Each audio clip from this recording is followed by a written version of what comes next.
Les organisations locales de défense des droits de l'homme n'ont pas tardé à réagir au rapport publié ce lundi par Human Rights Watch.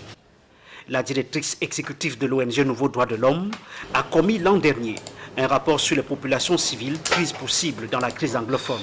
C'est la présentation d'une situation réelle et exacte.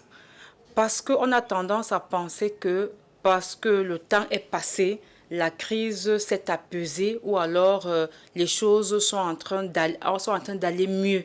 Mais malheureusement, il faut dire que plus le silence entoure cette crise, plus les exactions se font dans le silence.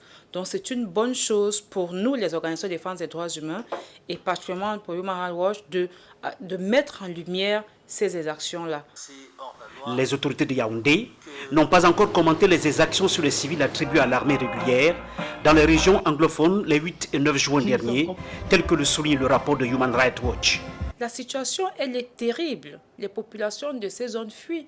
Mais c'est plus terrible lorsque ces populations, qui devraient se sentir en sécurité avec l'armée, se trouvent aussi prises pour cible. Vous comprenez qu'il y a quelqu'un qui doit être responsable de quelque chose. Et l'entité qui est responsable dans ce cas précis de protéger les citoyens, c'est bien évidemment l'armée camerounaise, n'est-ce pas? Et encore une fois de plus, c'est les pouvoirs publics camerounais qui sont appelés à agir, même pour stopper cette guerre. Des travailleurs humanitaires ont été enlevés le 25 juin par les séparatistes anglophones et un enseignant a été également tué au cours de la même période. Ces personnes tuent. Ils enlèvent des femmes, des enfants qu'ils maintiennent en captivité, ils utilisent comme esclaves sexuels, ils utilisent comme combattantes.